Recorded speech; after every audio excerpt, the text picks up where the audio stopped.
Young Turk's gigantic show ahead. Later in this hour, he did it. I believe there is clear evidence that, okay, no, I should amend that. Clear evidence to me, and a connection that has not been made that I will make about Trump and the Russians later today.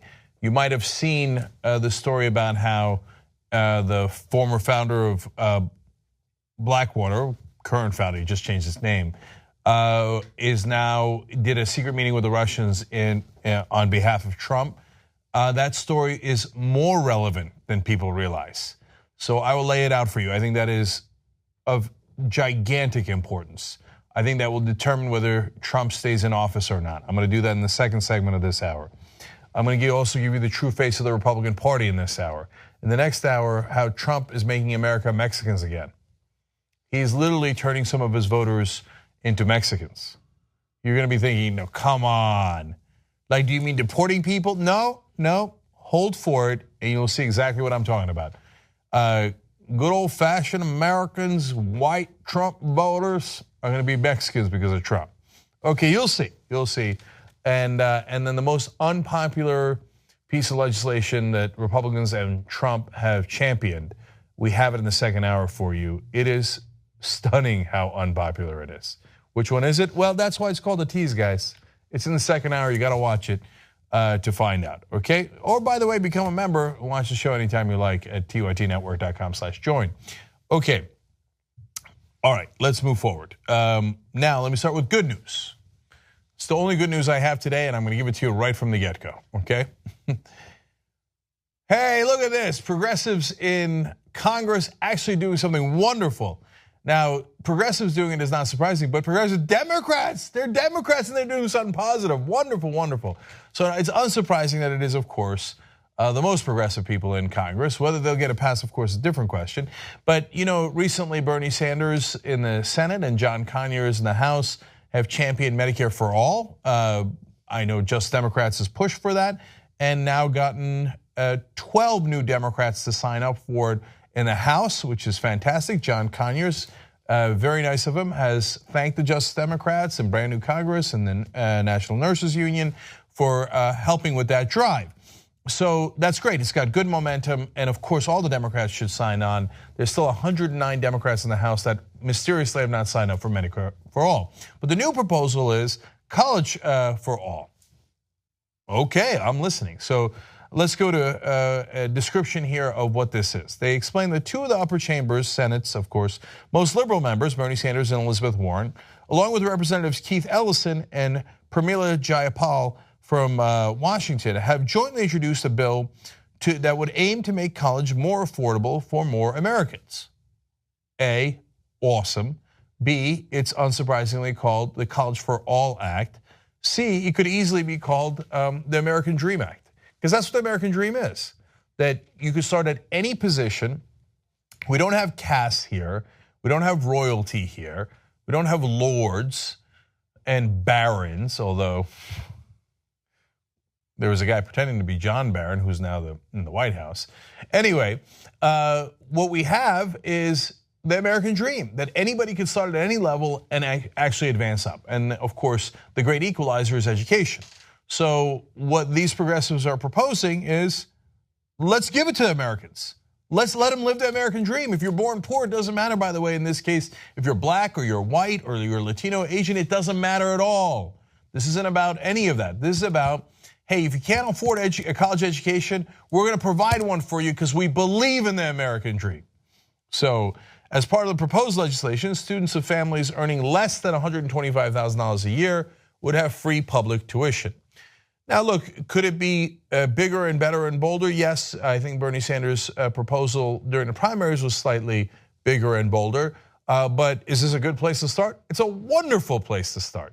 So if you're poor or middle class in America, making $125,000 or less, finally your kids get the same chance as anybody else. Right now, they're either going to be buried in debt or they're not going to be able to go to school, whereas wealthy Americans can send their kids anywhere they want. That isn't what this country is supposed to be about. We're all supposed to have equality of opportunity, not result. So here are progressives, as usual, fighting for the core of America, equality of opportunity. Why shouldn't your kids have the same chance as anybody else's kids? So one other thing that it would do is it would cap tuition repayment at 12.5% and forgive all direct loans after 15 years instead of 20. So of course, the people that will be fighting it will be the bankers and the Republican Party in their great might.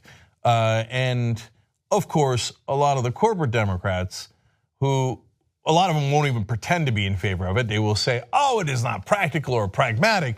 While we're spending trillions of dollars and throwing a lot of that in the garbage in defense spending, so-called defense spending, which is actually offensive spending where we go and bomb countries that have nothing to do with us, that they always find feasible and realistic, not only the Republicans, but a lot of the corporate Democrats.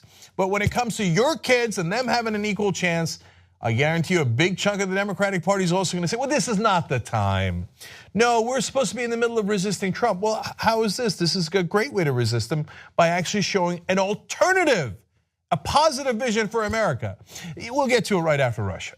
So, look, I hope I'm wrong. I hope every Democrat in the House and the Senate sign up for this. There's no reason in the world they shouldn't. And it would give them not only great progressive policy to champion, which is what they're supposed to be there for in the first place, it would also help them politically, because you'd be on the side of all Americans who actually want their kids to have a decent and fair shot. Will they do it? I guarantee you none of the Republicans will, because they don't care about your kids. They don't like the American dream. They want to burn the bridge right after they cross it. If you don't believe me, you'll see. They'll all, if it's introduced, meaning if it gets a vote, one, the Republicans won't even allow a vote on it. If they did allow a vote on it, they will all uniformly vote against it because they hate the American dream. They don't want your kids to have it. They already have the money and the power. And they work for their donors who have even more money and power. And some of the Democrats, perhaps a lot of the Democrats, will hem and haw, but not mind so much when it doesn't pass because their donors are not interested either. But true progressives will fight for something like College for All Act, and that is why they are among the most popular politicians in the country. That's why Bernie Sanders is now the single most popular politician in the country, nearly doubling the president's approval rating. It's not that complicated. The corporate Democrats will tell you that it is. They'll say, oh my God, golly gee, there's nothing we could do, and we shouldn't even fight for our own positions.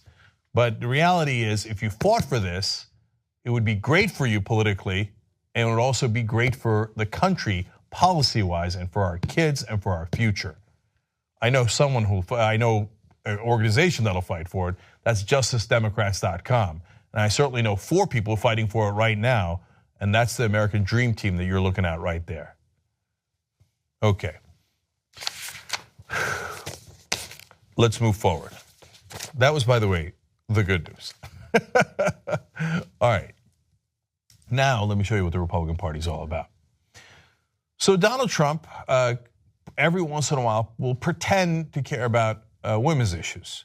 He'll tell you, oh, nobody respects women more than I do. I'm the best, I respect women bigly. I'm tremendous at respecting women. Then he'll trot out Ivanka Trump or Melania Trump to do some photo op. Now, what does he actually think? Well, that's in his actions, so I'm gonna tell you all about that now. First, Huffington Post explains, days after Melania Trump presented Courage Awards to 13 women working for gender equity around the globe, that sounds great, President Donald Trump's administration halted all US grants to the United Nations Population Fund, an international humanitarian aid organization that provides reproductive health care and works to end child marriage and female genital cutting in more than 150 countries.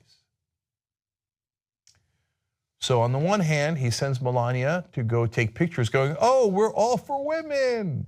And immediately thereafter, on the other hand, he goes, cut the funding for women. Maternal care, who cares? Their babies die sometimes, not my problem. You think that's an exaggeration? No, you're gonna see exactly what this program does in a second.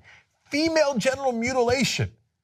Look, that's why some people in the world still love and respect America, because we fight against that stuff. And we help people get to a better place. Now, because of Donald Trump, no, now we're cutting that funding. So you only get to see the ugly America, you don't see the great parts of America that was helping the world throughout. All right, so let me explain further. The State Department invoked the 1985 Kemp-Kasten Amendment, that's of course Trump's State Department, which he said will ensure that US taxpayer dollars do not fund organizations or programs that support or participate in the management of a program of coercive abortion or involuntary sterilization. Now, you might think, well, I think I remember something like this before. You're actually thinking of probably a different program if you are. It's called the Global Gag Rule. This is not that. This organization doesn't do any of that. They just made it up. They said, no, I'm going to say it's about abortion, but it doesn't. But it has nothing to do with it. The UNFPA, this organization, does not provide or promote abortions. It has nothing to do with abortions, nothing at all. So back during the Bush administration, they used that excuse to cut funding for this program because they said, well, okay, fine, it doesn't do any abortions. That's absolutely true. But it works with China and it sends some money for healthcare in China. Wait, that sounds pretty good, right? They're like, no, since China has the one-child policy, we're gonna say that that is helping indirectly involuntary sterilization. So all this money that's going to this wonderful set of causes gone because in one out of the 150 countries, it might indirectly lead to other things. But you know what happened? So they stopped that. So right now, it doesn't go to China. There are no funds that go to China. Doesn't mean that they don't work with China at all, but what they did in the past is in directing healthcare dollars to China, it just doesn't do anymore. So the organization is like, well, why are you using this amendment that has nothing to do with us? We don't do abortion and we don't have anything to do with China anymore. Who cares? I want to save some money. And it costs women all across the world. What do I care? I already got my photo op. If you didn't get the memo, the Republicans and Donald Trump don't give a damn about women. Let me give you more details. The organization works in China to make reproductive health program voluntary and rights-based and has advocated against the country's one-child policy. The Trump administration did not explain exactly how it determined that UNFPA violated any US law. So they're like, yeah, good point. They don't really give the money to Chinese government and they're actually against the one-child policy. I want to cut it anyway. So Trump's move will pull $76 million from this organization. Okay, now let me tell you the consequences. In 2016, the funding, overall funding for the group, provided access to contraceptives to 800,000 people around the world and prevented an estimated 100,000 unsafe abortions and 10,000 maternal deaths, according to the organization. Now, we don't control all the funding for the group, so it's the whole group is not gone, it's not wiped off the face of the earth. They will still do some of that good work, but they'll be able to do less of it.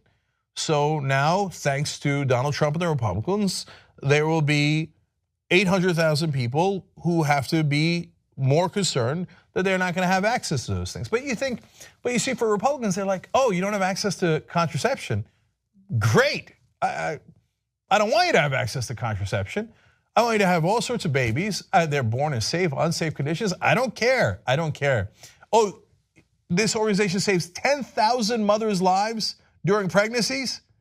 Well, some of you will die during those pregnancies. I don't care. I'm cutting the funding. Look, you don't have to take my word for it. The proof is in the pudding. They're cutting the funding. They're saying this organization that helps save women's lives don't care. We're going to cut it. Okay. Now, one small example out of many that you can give for what the work that they do. At the Zaatari refugee camp in Jordan, for instance, the UNFPA supported health providers have managed to deliver more than 7,000 babies without a single maternal death. Now, that is a hell of a thing to be able to pull off in a refugee camp. You know what those people are that do that work? If you're a Christian, you'd say they do God's work. The other thing you'd say is that they're pro-life. They save those women's lives, they save the babies' lives. But now you cut the funding, there's not as many healthcare workers, there's not as many doctors, and you'll have more death. But that's okay, Melania Trump went and had a great photo op. Ivanka says she's for women and that we should trust Donald Trump. Now, understand what the Republicans are actually about. This is what they're about.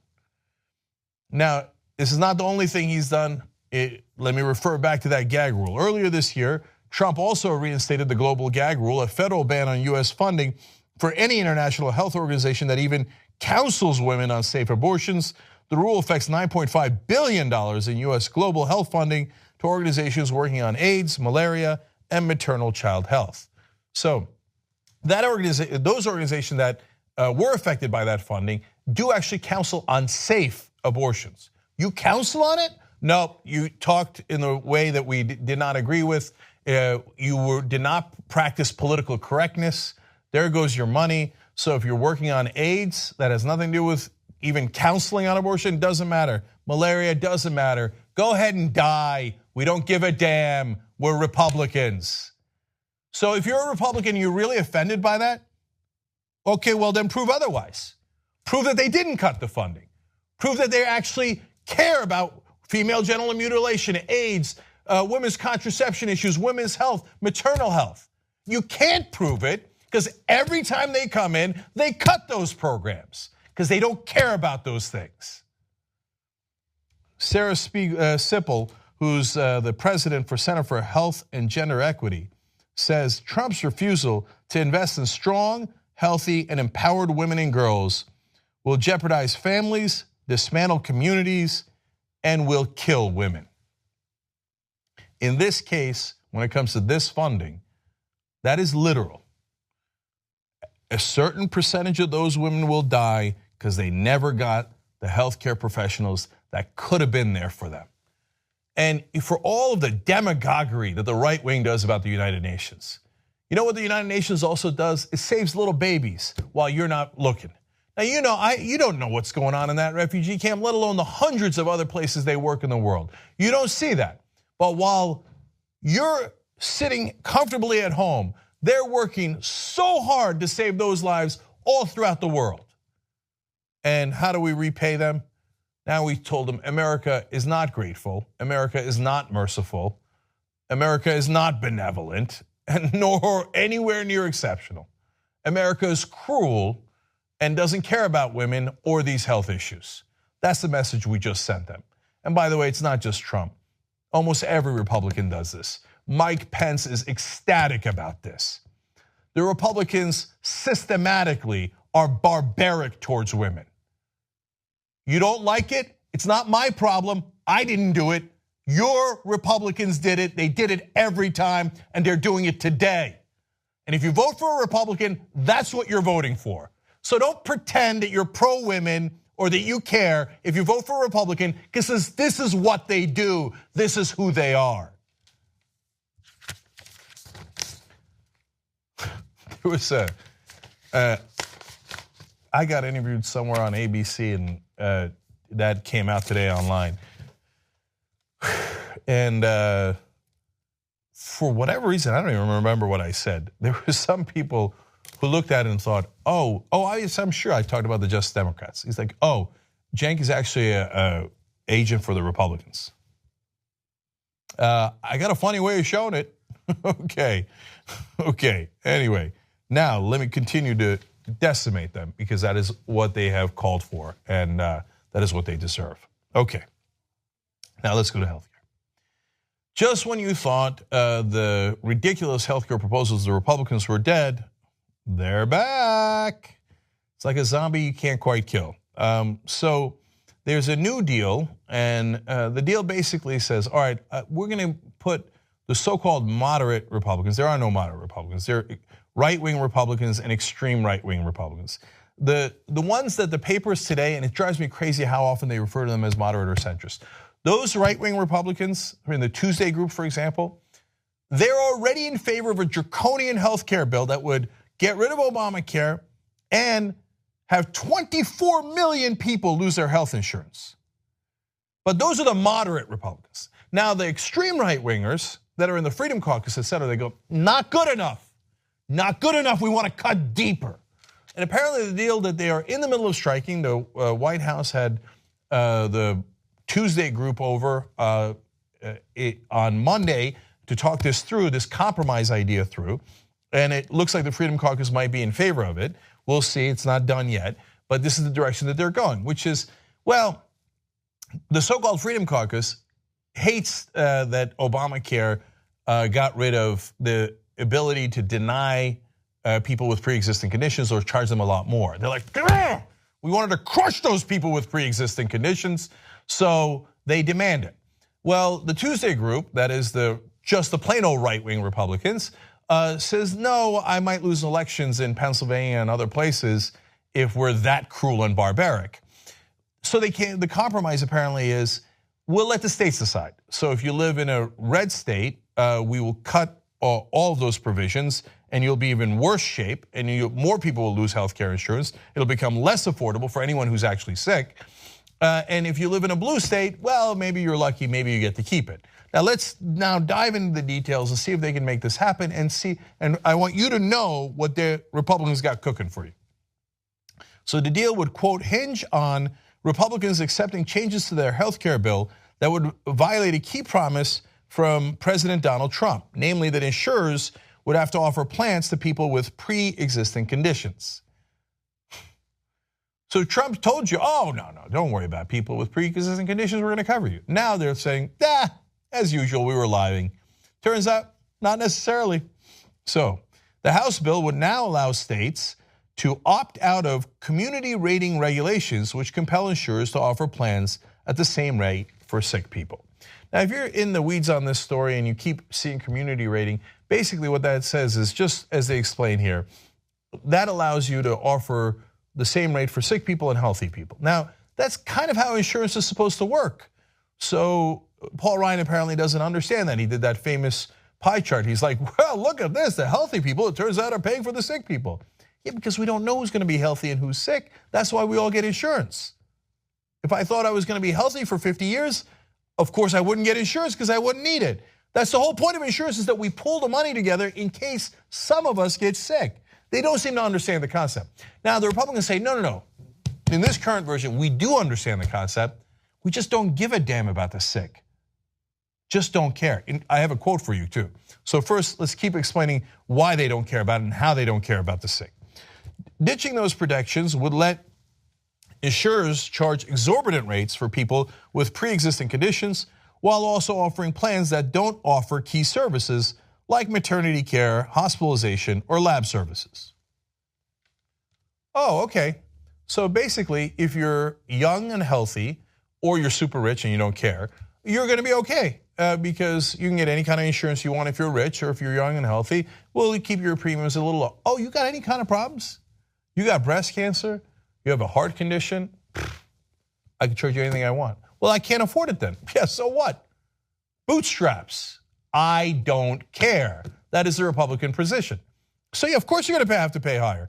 Oh, you want maternity care? What do you think we are, pro-life?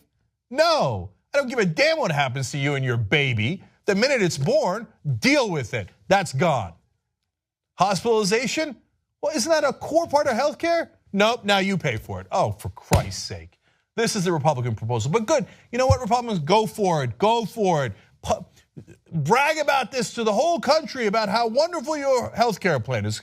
I encourage it. Conservatives believe those people would then go into so-called high-risk pools for coverage, but the effect would still likely lead to people who need healthcare the most, paying the most, or not being able to afford coverage at all.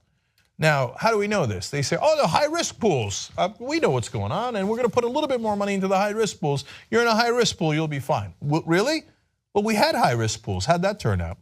A majority of the states ran high-risk pools before the Affordable Care Act, and the pools were notorious for high premiums and deductibles, along with annual or lifetime limits on coverage. Now, that doesn't get talked about enough, lifetime limits on coverage. That used to be in the bad old days before the Affordable Care Act, before Obamacare, where, oh, you have cancer. Oh, that's a shame. You know, the lifetime limit on your coverage was $200,000, $400,000, whatever it was.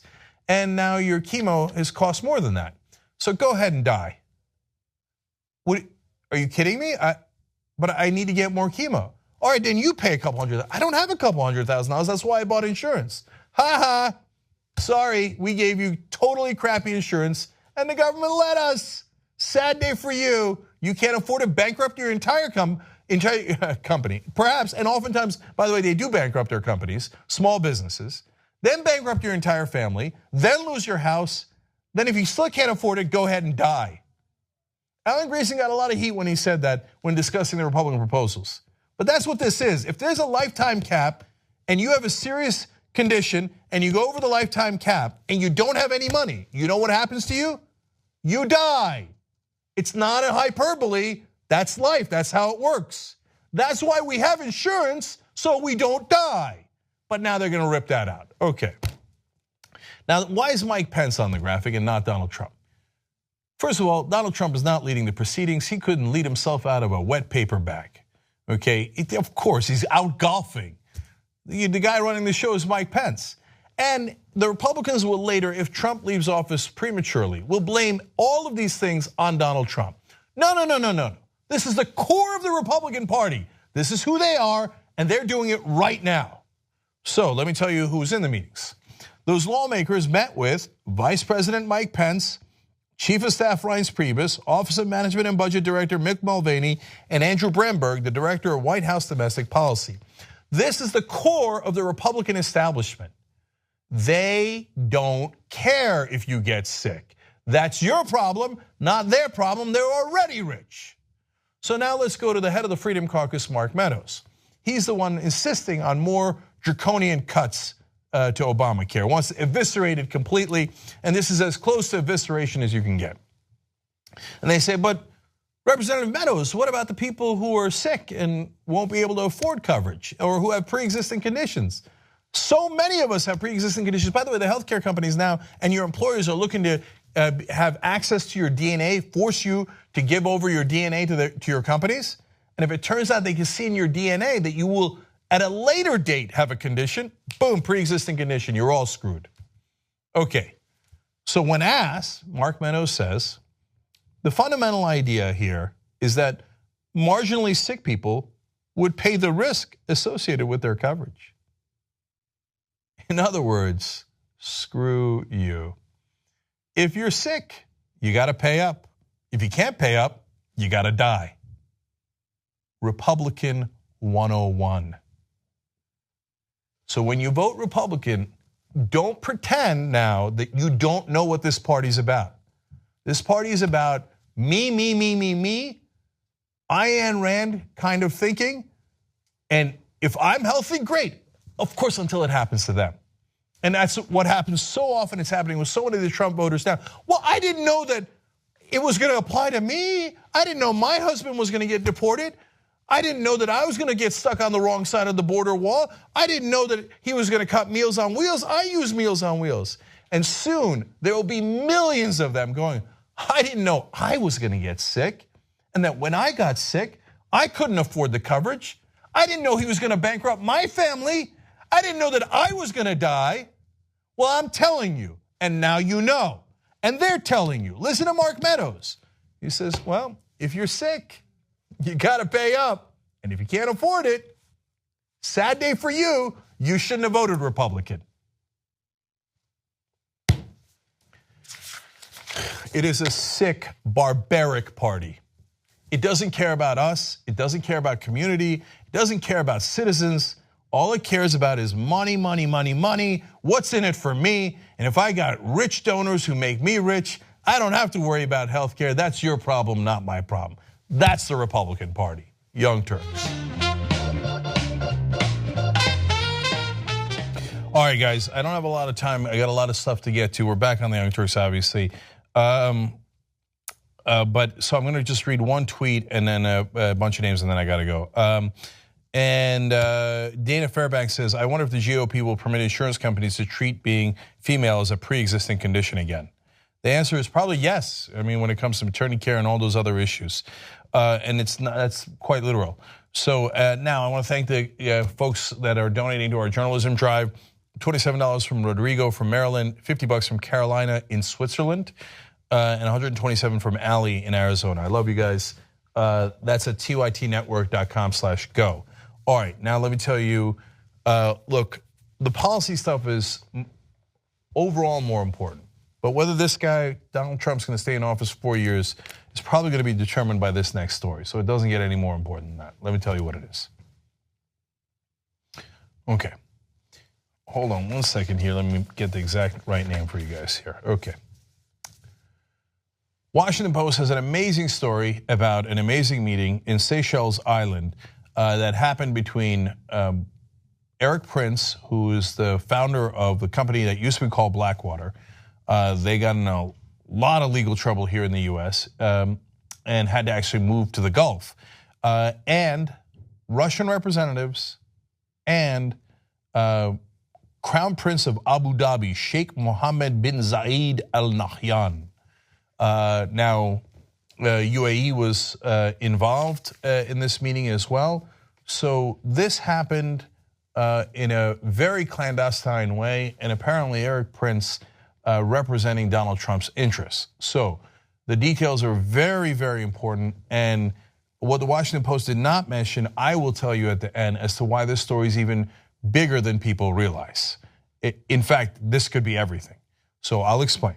First, let's go to the Post. The United Arab Emirates arranged a secret meeting in January between Blackwater founder Eric Prince and a Russian close to President Vladimir Putin, as part of an apparent effort to establish a back-channel line of communication between Moscow, President-elect Donald Trump, according to US, European, and Arab officials. So they have very good sourcing on this. There was, by the way, 2 different princes at the meeting, Eric Prince and the Abu Dhabi Prince. Prince was an avid supporter of Trump, Eric Prince that is. After the Republican convention, he contributed $250,000 to Trump's campaign, the National Party, and a pro-Trump super PAC led by GOP mega donor Rebecca Mercer, records show. He has ties to people in Trump's circle, including Stephen Bannon, now serving as president's chief strategist and senior counselor. Get a load of this. Prince's sister, Betsy DeVos, serves as education secretary in the Trump administration, and Prince was seen in the Trump transition offices in New York in December. This meeting winds up happening in January. So everybody's going to get something out of this meeting. We already know what the Eric Prince's family got out of it. They got a cabinet post. Betsy DeVos is now education secretary. Now, that's not the only thing that they might have gotten out of it. Eric Prince has a lot of financial interests in our military spending. He used to benefit greatly from our military spending and the largesse and of our Pentagon budget, and he looks forward to doing so again. He's also got hundreds of millions of dollars in contracts for setting up paramilitary units inside the UAE.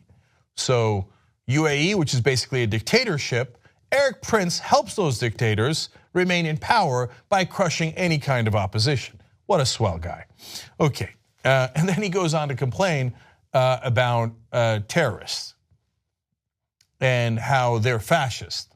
You're the one setting up paramilitary units and helping dictators. Okay, now the Russian part of this is, of course, very interesting and probably the most relevant part for us. We'll get to that. So the Washington Post continues to explain. Current and former US officials said that while Prince refrained from playing a direct role in the Trump transition, his name surfaced so frequently in internal discussions that he seemed to function as an outside advisor whose opinions were valued on a range of issues, including plans for overhauling the US intelligence community. God help us all. He appears to have particularly close ties to Bannon, appearing multiple times on the Breitbart satellite radio program and website that Bannon ran before joining the Trump campaign. So now, if the Trump guys needed someone to run a paramilitary outfit inside the United States, well, now they have their guy. Okay, so we'll have to worry about that beast later, because more to the point of this story is what in the world happened in that meeting in Seychelles. And you don't go to Seychelles in the middle of nowhere if you're not looking to have a very, very secret meeting about probably the most sensitive materials you could have. You can have the meeting almost anywhere if it's not about something you desperately want to keep secret. Okay, the Seychelles meeting came after separate private discussions in New York involving high-ranking representatives of Trump with both Moscow and the Emirates. The White House has acknowledged that Michael T. Flynn, Trump's original national security advisor, and Trump advisor and son-in-law Jared Kushner met with the Russian ambassador to the United States, Sergei Kislyak, in late November or early December in New York. Okay, so they have these high-level meetings with the Russians, and then all of a sudden, meeting materializes in Seychelles across the globe. Now, that is not on the records, that we don't know about, or that we just found out about because of the Washington Post report. Well, as they explain, the level of discretion surrounding the Seychelles meeting seems extraordinary given the frequency with which senior Trump advisors, including Flynn and Kushner, had interacted with Russian officials in the United States, including at the high-profile Trump Tower in New York. So if they were not overly careful about those meetings, why go to these lengths to go to Seychelles? What were they discussing? Now, the Washington Post talks about how the UAE has an interest in fighting against Iran. Now, the Russians are largely helping Iran in Syria. And so there's some speculation that the meeting is about, hey, can we flip the Russians to help fight against Iran? What do the Russians get out of that? That is never explained. Now, my guess is that it is not about any Iranian deal, and if it was, well, the UAE must be significantly disappointed, and perhaps that's why we find out about this in the first place, because the Russians have continued to help Iran, and now Donald Trump is helping the Russians in Syria accomplish their objectives, which helps the Iranian-backed government of Bashar al-Assad. So if the UAE thought the deal was about Iran, they appear to be mistaken. So what was it really about? Well, now I'm going to go to a different story that I shared with you that I told you was super important when I gave it to you. It was about a server for the Trump organization, a computer server, in the middle of Pennsylvania, in a small town. And some of the top experts in cybersecurity in the world noticed that that server was getting messages mysteriously, almost exclusively, but not exclusively, from one source. That was from a Russian bank called Alpha Bank. Now, they can't tell because they're just looking at things that are public in cyberspace. Now, you and I can't see it, but they're cybersecurity experts, trusted on all sides. Very long story that CNN actually did a wonderful job with in that case about that. And they noticed, they don't know what's in the messages, but they noticed that Alpha Bank in Russia is communicating with with the Trump server in Pennsylvania. Obviously set up in the middle of Pennsylvania so that it doesn't attract attention. It's not in Trump Tower, it's not anywhere else. But what I told you at the end of that story is, yes, that's very, very interesting and it might be indicative of something going on. But I said the key is in the second biggest communications that Trump server had. So 80% of the communications came from Alpha Bank. The Trump people's explanation for it was comical. Maybe it was accidental spam that happened to be going to that server. 80% of all of the communication was from a Russian bank accidentally? Come on. No rational human being can believe that. But again, I said it depends. Well, what's the second biggest chunk? Well, 18% of the communication was from another organization, from one organization. It was from Spectrum. I thought that was curious. Now, if Spectrum turns out to be a random entity, well, then we got nothing. Maybe it was spam. But it turns out Spectrum is not random. From that story from CNN, Spectrum is a medical facility chain led by Dick DeVos, the husband of Betsy DeVos, who was appointed by Trump as US Education Secretary.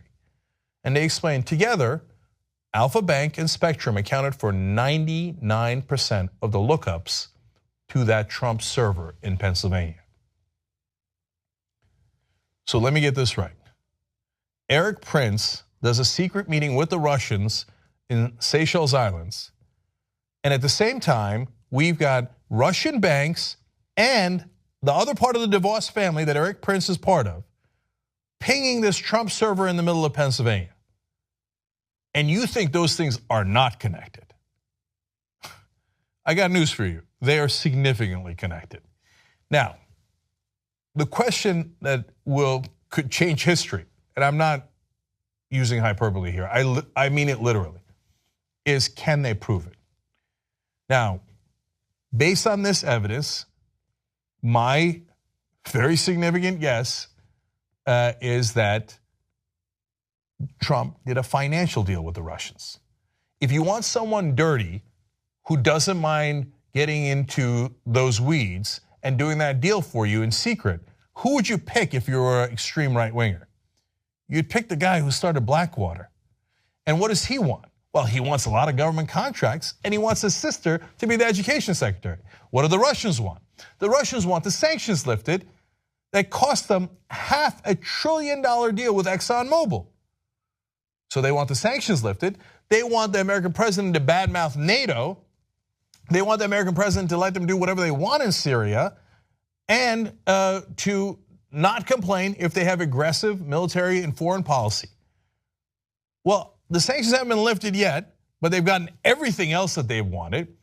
And are the sanctions going to be lifted? I mean, the deal that they care most about, the $500 billion deal, was with ExxonMobil. Well, who would lift the sanctions? Oh, right, our Secretary of State would. Who's our Secretary of State? Oh, right, the former CEO of ExxonMobil. There's a deal, guys. It is the most obvious thing in the world. You don't put Rex Tillerson out of nowhere to be the Secretary of State unless you make this deal. So the Russians will get the sanctions lifted. That is what they get out of the deal. The DeVos and the princes got what they need. What does Trump get? Whoa, that's a really interesting question. If you think just the presidency, you don't know Trump at all. What he cares about is the money. So him being elected president, it's nice. But what is it going to lead to? Is it going to lead to more cash? That's what he cares about. So this part I do not know. And right now, with the evidence we have in public, it is very hard to know. Was it to take care of some loans that he had with the Russians? We know that he did get loans from the Russians. Now, we don't know the degree of those loans because he won't release his tax returns. And he funneled them through Deutsche Bank, and he had it in the same part of the bank that was called the Global Laundromat. And guess who else had money in that same part of Deutsche Bank? Russian oligarchs. What another amazing coincidence. Was it to help them launder the money? Was it to get rid of old debts? Was it to get a part of Rosneft? That's the largest oil company in Russia that just sold 19% of itself to mysterious owners, some of which they have revealed and some of which they haven't. There's 25% of that sale that the Russian government says, we're not gonna tell you who bought it and deal with it. Does that include Donald Trump? That's the stuff we don't know yet. But if they're gonna get him on this, and I think all of this, if you're a reasonable human being, leads to the conclusion that none of it is a coincidence. It is almost certainly tied, and I think it is very fair assumption to say that it was actually a financial deal, not just to get him to be president, which, by the way, of course, would be treason. Now, there's a long way from here to there, and you've got to prove it. And if you don't prove it, Steve Bannon, Eric Prince, and Donald Trump stay in power, and God knows what they do. What kind of organization do they set up here in America? What do they do to their political enemies? And if you're gonna build a case against the president of the United States of America, you're gonna need a couple of smoking guns. One alone probably won't do it. So let's hope they were sloppy. Let's hope that Donald Trump is as stupid as I think he is, and that you could trace the financial transactions. If you can, they're in a world of trouble. If you can't, the rest of us are in a world of trouble. That's how important this story is. Okay, I have one more Russian connection for you guys, because it wasn't enough, right? There's a guy named Carter Page, and I've been telling you all along that he is relevant to the Trump-Russian connection. And he is a guy that used to work with Donald Trump, and Donald Trump knows what he's about. He works in the energy field, and he works closely with the Russians. Now we find out through BuzzFeed, and Carter Page himself has verified it, that he worked very, very closely with the Russians, including with Russian agents. Whoa, this is interesting. So, former campaign advisor for Donald Trump, as BuzzFeed explains, met with and passed documents to a Russian intelligence operative in New York City in 2013. The advisor, Carter Page, met with a Russian intelligence operative named Viktor Podobiny, who was later charged by the US government alongside two others for acting as unregistered agents of a foreign government. The charges filed in January 2015 came after federal investigators busted a Russian spy ring that was seeking information on US sanctions, as well as efforts to develop alternative energy, and Page is an energy consultant. So he's directly working with Russian agents, and you're going to find out the comical details of that in a second. And it's because the Russians want the sanctions lifted. So same sanctions that I've been talking about for a long time now, including the $500 billion deal that they've got with ExxonMobil that was blocked because of those sanctions. So the Russians are desperate to get those sanctions lifted, so they reach out to a guy like Carter Page. Now, that happened back in 2013. I'm going to tell you the relevance to it in a second, but first let's find out more about it. It remains unclear how connected Page was to the Trump campaign. He rose to prominence seemingly out of nowhere last summer, touted by then candidate Trump as one of his foreign policy advisors. Page was quickly cut from the Trump team following reports that federal investigators were probing his ties to Russian officials. So the story isn't that, hey, I mean, what a wild coincidence. It turns out a guy that was working for Trump on his campaign, at least as an informal advisor, happened to be working with Russian foreign agents and spies back in 2013. What I'm telling you is that that's not an accident and it's not a coincidence. I mean, look at all the coincidences where they all happen to be working with the Russians. They weren't all working with the Norwegians or the French or the Chinese, you name it. All these advisors all connected to the Russians. Manafort, Flynn, Sessions, Kushner, Carter Page, now Eric Prince, all connected to the Russians. Now, do I know that Trump knew that Carter Page worked with Russian spies back in 2013? No, I don't know that. Did someone in the Trump administration know how close Carter Page was to the Russians and hire him because of that, not despite that? My answer to that is likely. So let's find out who brought Carter Page into the Trump administration, and you might begin to have your link to the Russians. So now let's get to the comical part. So the agents, the Russian agents here in America, the Russian spies, wrote about Carter Page later and how they took advantage of him and how stupid they thought he was. Oh, this is good. So now again, we proved that these guys were spies, and this particular guy who wrote this ran from the country. He had diplomatic immunity, and as soon as he was charged, along with one guy, one Russian did not have immunity, and he went to prison in America, okay? This guy runs and heads back to Moscow as soon as he's discovered, but we get this email in the meanwhile. They explain in the email, Mail 1, which is Carter Page, wrote that he is sorry he went to Moscow and forgot to check his inbox, but he wants to meet when he gets back. I think he's an idiot and forgot who I am. He got hooked on Gazprom, thinking that if they have a project, that's a Russian oil company, he could rise up, and I promised him a lot. This is an intelligence method to cheat. How else to work with foreigners? You promise a favor for a favor, you get the documents from him, and then tell him to go fuck himself. Probably the same exact thing they're going to do to Donald Trump at some point. This is the game that they played on Carter Page. And he's so greedy for the energy deals in Russia that he's like, yes, yes, yes, here's the documents. I'll give it to you, you Russian spies, no problem. Okay. Now, US government court filing here is quoted by BuzzFeed. And that court filing says, a dossier compiled by former MI6 agent Christopher Steele used to brief then President Obama, then President-elect Trump, and gang of 8 congressional leaders in January, cited a Kremlin official as saying that the Kremlin had sought a relationship with certain figures in the US, including Page, and had indirectly funded some of their visits to Russia. Now, that dossier that BuzzFeed ran at some point, everybody made fun of it. Honestly, I had trouble believing it because some parts of it were so outlandish, and people over-focused on, of course, which is what they do every time, on the sexual stuff. That's the one that had with the Donald Trump hiring hookers to pee on the bed that Obama was in. Okay, who cares about that? Even if that's true, it's irrelevant. What matters is the financial deals that these guys are making. And in that document, they explain, hey, by the way, the Russians are working with Page. And at the time, people were like, oh, that dossier, that's not true because of the peeing, obviously, and that's ridiculous. So ignore Carter Page. It turns out you shouldn't have ignored Carter Page. Carter Page is now verified. He is male one. Yes, he either wittingly or unwittingly worked with Russian spies and gave them documents. Oops. Now he admits all that. Then he says, I love this quote that he came out with today. He said, well, quote, I didn't want to be a spy. Well, I'm beginning to think the Russians were right about what an idiot he is. And then, of course, he adds afterwards, oh, by the way, I'm not a spy. I'm not a spy. It kind of sounds like you kind of were.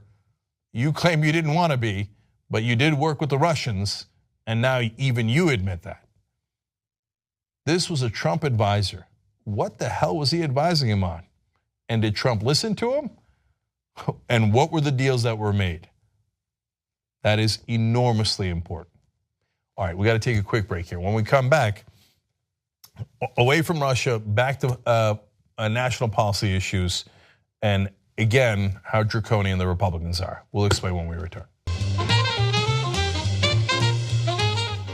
All right, back on the Young Turks. Let me dive right back into the stories. So this is a story about how Donald Trump and the Republicans are looking to rob you blind, especially if you live in the West, as you'll see in certain particular states. It's about coal and how they're going to give your coal away. So let me explain. The Interior Department said on Monday that it is scrapping an Obama-era rule aimed at ensuring that coal companies don't shortchange taxpayers on huge volumes of coal extracted from public lands. Okay, so the Associated Press reporting this is they're proud to do this. They declare it up and down, saying, yes, we are doing deregulation. Now, wait a minute. This particular regulation says that it's coal on public land. It's our coal, American taxpayers' coal. So we want to make sure that you're not ripping us off. And I'll explain the particular scam that they've been running in a second. So that regulation sounds pretty good, the one where we don't get ripped off. The Trump team goes, no. That's okay. Don't worry about it. Because, as Ryan Cenk, the Interior Secretary, says, this is about, quote, energy independence. It's what makes us strong. Really? Is it about that? Let's find out more. Associated Press explains. Monday's actions repeals an Obama-era change aimed at ensuring that coal companies don't shortchange taxpayers on coal sales to Asia and other markets. Coal exports surged over the past decade, even as domestic sales decline. Wait a minute, I thought this was about energy independence. It turns out they're taking the coal and mainly selling it to other countries. So what does that have to do with our energy independence? Nothing. So this is private companies that take coal from public land, our land, American citizens, and some of the time, as you're about to see here, they would rip us off through this little scam that they ran and sell it at a much greater price, not inside the country, but outside the country. It has nothing to do with our energy independence. It just has to do with them paying us less money for our coal. So let me explain. Rules in place since the 1980s have allowed companies to sell their fuel to affiliates and pay royalties to the government on that price, then turn around and sell the coal at higher price, often overseas. Well, isn't that a nice little scam? So let me break it down with you for you with an example. You have Acme Company. They make a deal with the government. They say, okay, let me take your public land and take the coal out of there, and I'm going to sell it to another company, and I'm going to give you some of the profits from that. I'm going to sell it to Acme Jr., which is a subsidiary of theirs, for $1. So I'm going to give you some of the proceeds from that $1.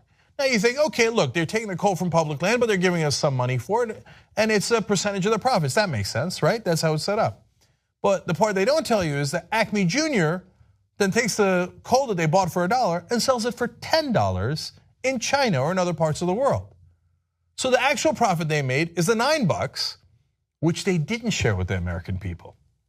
That's a way they have of scamming you so that they make more money off of your coal. Now we know they're doing that. So after all of these decades of running that scam, finally the Obama government was like, hey, you know what? Maybe you should stop ripping off the American people. So I'm not going to let you sell it to Acme Jr. and then sell it to the Chinese. What we're going to do is take the final sales price and we're going to do our percentage or our proceeds to the American taxpayer based on that number. Trump comes in and goes, no, I like being robbed. Not Trump himself, of course. It's his friends who are doing the robbing. So he says, no, the coal companies go back to highway robbery. Rob the American taxpayer all you want. So, hey, I'm getting rid of deregulation. Didn't I tell you getting rid of regulations? Didn't I tell you that deregulation was the answer? What is regulations? Regulations are just simply laws. So what they're saying here is, let's take the laws away. Rule of law, no, we don't want that. You know who doesn't want the rule of law? Robbers. And what does selling the coal overseas have anything to do with their so-called excuse of energy independence for America? Nothing but a total and obvious lie. Okay, one last part from AP here. Conservationists criticized the Trump administration's move, calling it a sweetheart deal for the industry that will deprive states of much needed revenues. About half the coal royalties collected by the federal government is dispersed to states including Wyoming, Montana, Colorado, Utah, and New Mexico. So if you live in those states, you got robbed even more because it was your coal, they took it from you, and they paid you a small fraction of the royalties they were supposed to pay for the coal, and they did it wide out in the open, and now you elected Republicans. By the way, almost all of those states, or at least a majority of those states, voted for Donald Trump and the Republicans and said, here, take our money, we don't need it. Revenue back to the states so that you can get education for your kids, so you can get health care, so you can get all the things that you need at your state level. You're not gonna get it because the coal companies wanted to run a scam and the Republicans let them. It's wide out in the open. So go read the Associated Press for yourself, go read anything you want on it. You don't have to trust me on it. If you live in those states and the whole country, because this is all public land, they're taking from us and giving to their donors. Drain the swamp. They are the goddamn swamp. Okay, last story for you in the first hour. Now we go to police reform, or the lack thereof.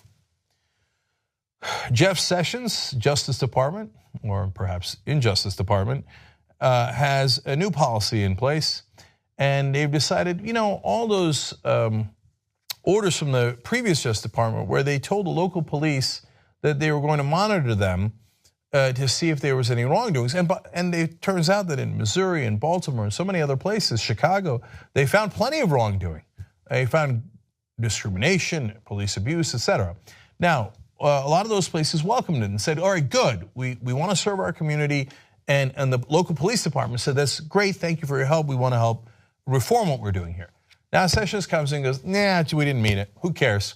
You're discriminating, you're doing X, Y, and Z wrong, you're doing abuse. Don't care, keep on doing it. I'm going to withdraw all these.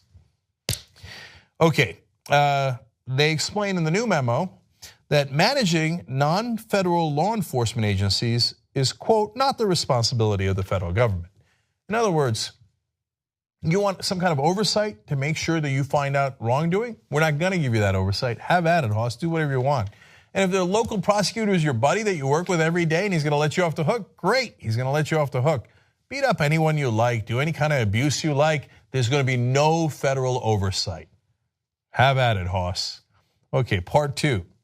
This is in the memo supporting what they call supporting federal, state, local, and tribal law enforcement, okay? They say the misdeeds of individual bad actors should not impugn or undermine the legitimate and honorable work that law enforcement officers and agencies perform in keeping American communities safe. In other words, we're going to say it's just a few bad apples, even though every time the Justice Department, the professionals at this Justice Department looked into it, they found out, no, it was systemic. It was not just a few bad apples. Now the Trump administration comes in and goes, cover it up, who cares? Don't tell them about systematic stuff. Few bad apples, are you going to help them catch the bad apples? No, we ain't got nothing to do with it.